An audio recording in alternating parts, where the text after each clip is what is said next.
ఒక మనిషికి ఇవ్వాల్సిన సమయంలో విలువ ఇవ్వకపోతే తరువాత నువ్వు ఇద్దామనుకున్నా సరే వాళ్ళు తీసుకోవడానికి సిద్ధంగా ఉండరు.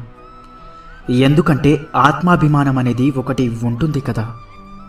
గొంతు పెంచడం కాదు, నీ మాట విలువ పెంచుకో. వాన చినుకులకే తప్ప ఉరుములకు పంటలు పండవు. ఈ లోకం ఎప్పుడైనా సరే మంచివాణ్ణి మంచివాడు అని ఎప్పుడూ అనదు. మంచిగా నటించేవాడిని మాత్రమే వీడు చాలా మంచివాడు అని అంటుంది. మంచితనాన్ని గుర్తించే మంచితనం చాలామందికి ఉండదు. నీ పగను పంచుకోవడానికి ఏ మిత్రుడు రాడు. నీ మిత్రుణ్ణి దూరం చేయడానికి మాత్రం పక్కన చేరేవాళ్ళు చాలామంది ఉంటారు. జాగ్రత్తగా ఉండండి. నీ తప్పు లేకున్నా నిన్ను ఎవరు బాధ పెట్టినా, నీకు ప్రతీకారం తీర్చుకోవడం చేతకాకపోయినా కాలం తప్పక శిక్షిస్తుంది.